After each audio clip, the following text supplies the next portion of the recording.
I woke up to a miracle today. Triggers stay as I find my way.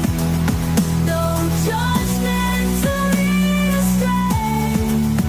In this peaceful state I'll stay. Welcome to our exploration of A Course in Miracles in Practice. Today, we are really digging into Lesson 358. It's quite late in the workbook, and it gets right to the heart of what prayer and guidance can look like.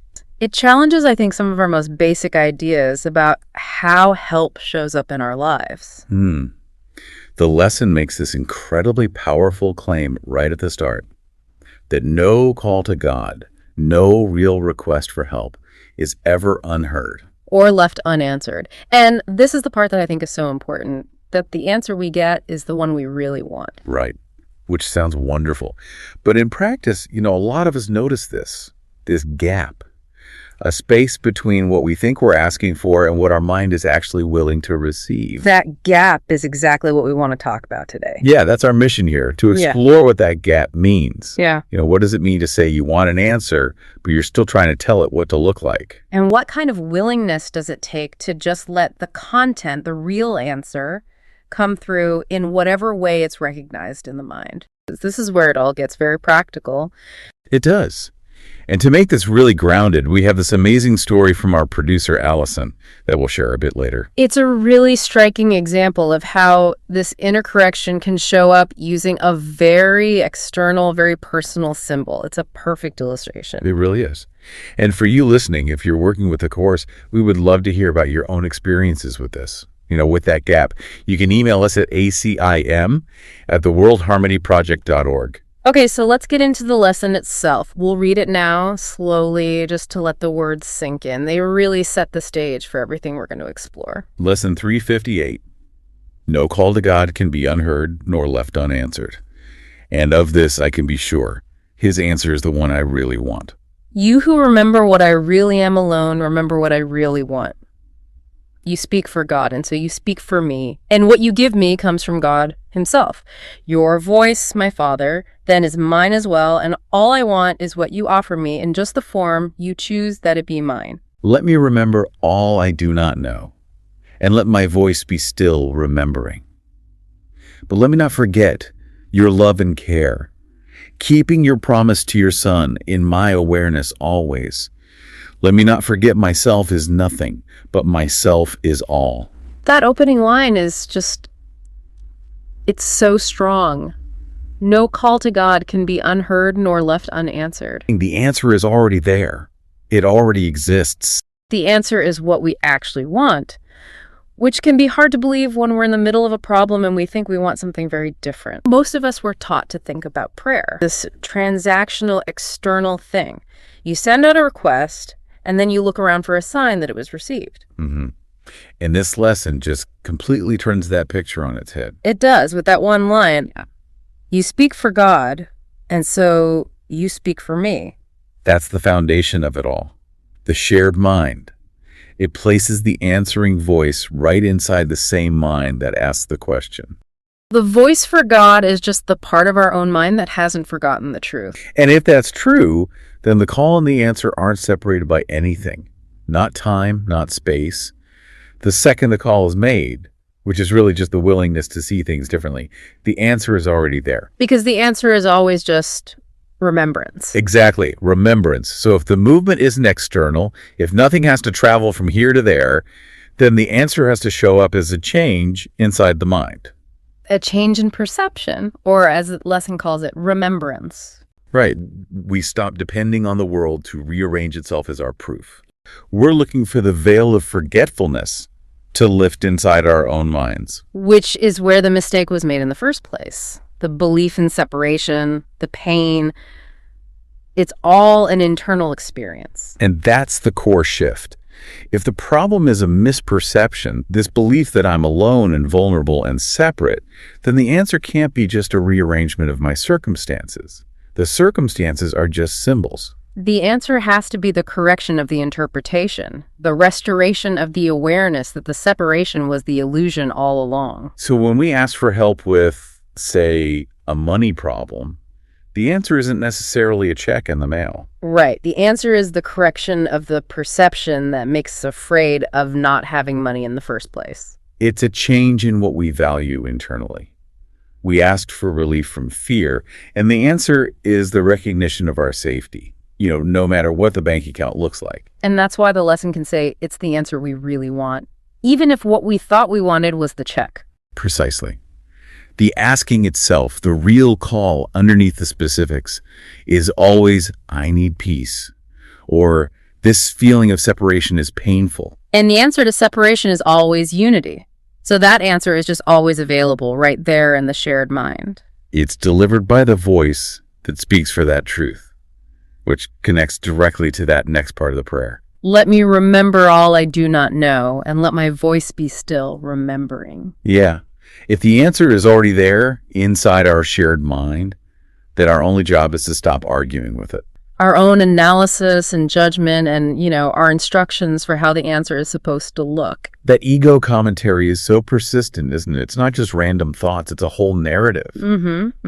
It's dedicated to directing the form. It says, okay, I want peace, but peace can only look like this. He has to call me back, or this deal has to go through. And when we're doing that, when we're filling the space with that commentary, we're basically just arguing that the problem is real and that the solution has to come from the outside world. Which is the very belief that's causing the pain. Right. And what's so beautiful here is that the lesson presents the quieting of that voice as a choice. To just pause that constant stream of argument. And that pause is the opening. That's the space where the other voice, the shared voice, can be heard.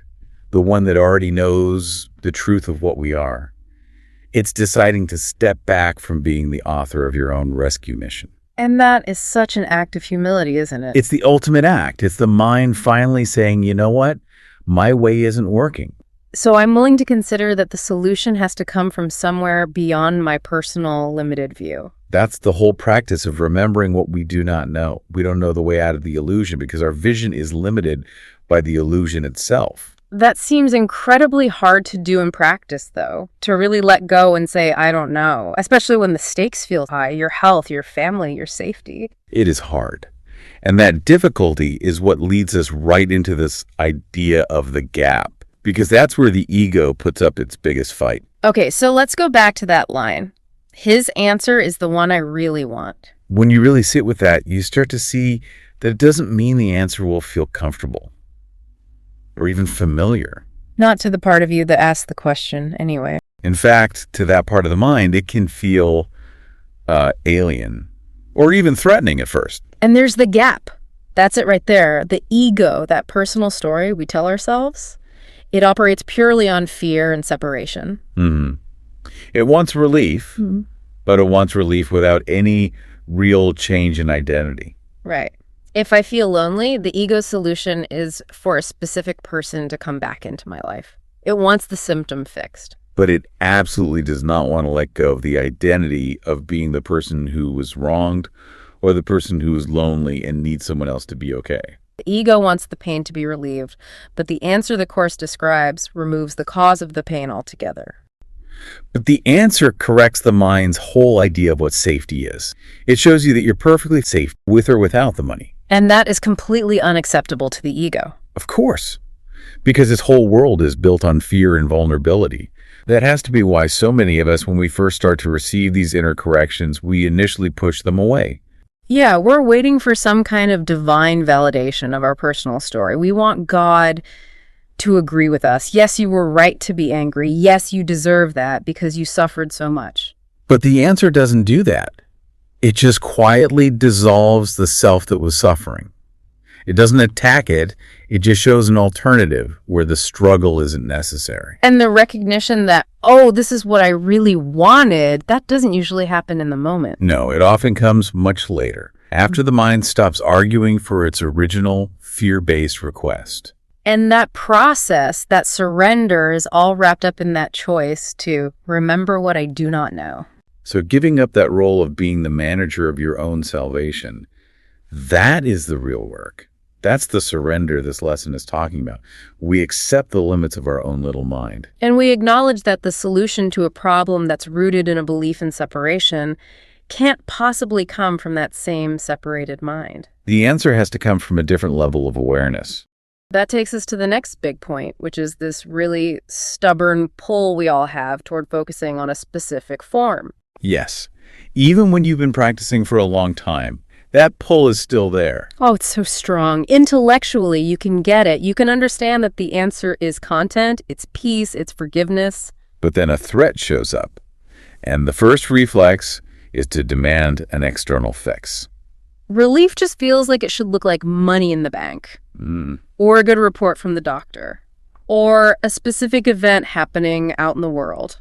We learned that these external forms are what guarantee our survival, our identity. So when we lose them, the separate self feels like it's being destroyed. We want the world to rearrange itself to make us feel comfortable or safe. Which brings us to the line that is the actual remedy for this. And all I want is what you offer me, in just the form. You choose that it be mine. That's a statement of surrender. But the lesson isn't asking you to pretend you no longer care about your body or your life circumstances. It's about shifting who's in charge. The mind is just acknowledging that, okay, I'm still going to experience form, but the purpose of that form is now being decided by a wiser part of my mind. The form is no longer being used to try and provide a security that it can never give. Only our real self can do that. And this is where a lot of people get caught up. They ask, well, if the answer is always content, if it's always an inner correction, why does form get involved at all? Why use symbols? Because that's the language we speak. As learners in this world, we operate in a world of symbols. The mind needs a bridge. Right. The Holy Spirit works with what you already believe in. Words, images, relationships, things you notice in your daily life. The symbols become the delivery system for the content. So when the lesson says whatever form he chooses, it's not talking about what the correction is. The correction is always release from guilt. It's talking about how that release gets to our mind. It's like the course itself. Helen Schucman's mind was very academic, structured, logical. She worked with words. Exactly. So the answer, the content of forgiveness, arrived in a form she could accept. Dictation. Words. Sentences. A structured curriculum. The gift was the correction that came through the words, but the words themselves were the necessary form for her mind. This is a perfect bridge to the story from Allison. It's such a clear, grounded example of this whole process. It shows exactly how a very personal, external form can be used to deliver an inner shift. Yes, it's a story she shared with us from when she was a teenager. And it's just a powerful illustration of the answer showing up in a form you never would have asked for, but that the mind accepts instantly. The situation was very intense. Her grandmother was dying in a nursing home. And Allison was a teenager, just completely overwhelmed by the gravity of it all. So while her family went inside, she stayed in the car. She was just struggling with the whole thing. And she found out later that she had missed the moment of her grandmother's death. And immediately, this intense guilt just flooded in. Her mind got stuck in this loop, just asking over and over, did I fail her? Did I abandon my family? In that mental loop, that was her call for help. That was her request for an answer, even though it was phrased as fear and self-punishment. So on the drive home, her mind is just spinning, replaying the whole thing, caught in self-judgment. And at some point, a car passes her on the road. And she just happens to glance at the license plate. And it reads, DTH-309. And she said she understood it instantly. Right. There was no thought process. Her mind just saw it as death at 3.09. A sudden, very specific, concrete symbol delivered right into her personal field of awareness. And then came the verification, which is what really solidified the form for her. Later on, they saw the death certificate, and the time of death was listed as 3:09 p.m. For years, Allison told that story as a message from her grandmother. A beautiful, comforting story of personal communication. Which makes total sense. Yeah. But when we look at it through the lens of the Course, the focus shifts entirely, doesn't it? It shifts away from who sent the message and focuses only on the result. The only important question is, what changed in her thinking? And the answer is, it released her from guilt. The license plate served the content, and the content was forgiveness. Her mind was desperate for relief from self-blame, and this symbol arrived in a way that allowed her to accept that relief. The Course talks about the guiding principle using symbols the mind already responds to. And Allison mentioned she had always been someone who noticed license plates. Right, so the form was perfect for her. It was tangible, it was sudden, and it seemed verifiable, which gave her conscious mind something to hold on to. And that allowed the real content, the spiritual message, to just rush in underneath. We don't need to understand how that specific car with that license plate showed up right then. Here, form is about how the mind receives the correction, not about God engineering specific events in the world. All that matters is what happened in her mind. The gift was the release from guilt. The license plate was just the vehicle that her mind used to accept it. It allowed her to let go of her argument for why she should feel guilty. It bypassed all the egos back and forth about whether she was a good person or not. And just delivered this immediate knowing of peace, of innocence. It's such a vivid illustration of all I want is what you offer me in just the form you choose. The form looked unusual, yes, but the content, that release from guilt, was exactly what her heart was asking for. It's also a great example of letting her voice be still. That frantic commentary was just stopped in its tracks. Her personal voice just went quiet. And in that quiet, the answer was received. When we look at the lesson this way, something else starts to stand out. The answers are always received in a relationship. Yes. The correction almost always shows up as a change in how we hold someone in our mind. Including ourselves. Yes, including ourselves. We often think we're praying for a private answer, just for us. But the answers the Course describes are always about extending forgiveness. Because the original mistake was the belief in separation, so the answer has to be the correction of that belief. Which means a change in how you see others, which automatically changes how you see yourself. The world stays the classroom. The forms, the people, the situations, they're still there. Exactly. What changes is the interpretation we put on them. The classroom is the same, but the curriculum changes from fear to love. The people in your life who used to be triggers for pain now become opportunities for correction. When you see Lesson 358 that way, the promise it makes feels so much more grounded. It's not a promise that the world will magically change to suit you. It's a guaranteed promise that your mind will be corrected as soon as you ask, because it's a shared mind. The lesson is just this deep invitation to be willing, to stop directing the form of the answer and just receive the content that reminds you of who you really are. And that willingness is an active choice. It means giving up the ego's timetable and its list of demands for what a rescue has to look like. And that brings us to the final part of the prayer, which is the ultimate shift in perspective. Let me not forget myself is nothing, but myself is all. That puts everything in its proper place. The identity we built in this world, that personal self that gets so caught up in form, that's the nothing. Not in a bad way, not as a condemnation. No, not at all. Just as an observation of its function. It's the temporary collection of ideas and forms. The real answer belongs to the true self, which is our shared, unified reality. So the self that's frantically asking for a specific outcome is the very self that needs to get quiet so the real answer can be heard? It's just a quiet, honest practice. You notice what the personal self wants, the specific fix, and you gently allow the answer that dissolves the need for a fix to be received instead. It's a move from demanding to accepting. So as we've explored this lesson, it's really become clear that prayer, in this context, is all about internal teaching. Yeah, it's not sending a message out and hoping for a reply. It's about accessing the wisdom that's already part of our shared mind. We saw that the answer is already here. And receiving it just means letting go of our own fear-based ideas about what help should look like. And we saw, through Allison's story, how form plays its part. The form is just the temporary vehicle. The content is the permanent forgiveness. The quiet certainty in this lesson is what really stays with me. It just assures us that we've already asked for the only thing that matters. And the answer has already been given. Our only job now is to be willing to stop directing the show, to just allow the answer to be received, and to trust that the correction is already happening. So, as we close, here is a thought for you to explore over the next few days. If the answer you really want is always a correction of perception, what happens when your circumstances still look exactly like the problem you wanted solved? That is the practice. That's the deep, ongoing practice this lesson is inviting us into. Thank you for joining us for this exploration of A Course in Miracles. I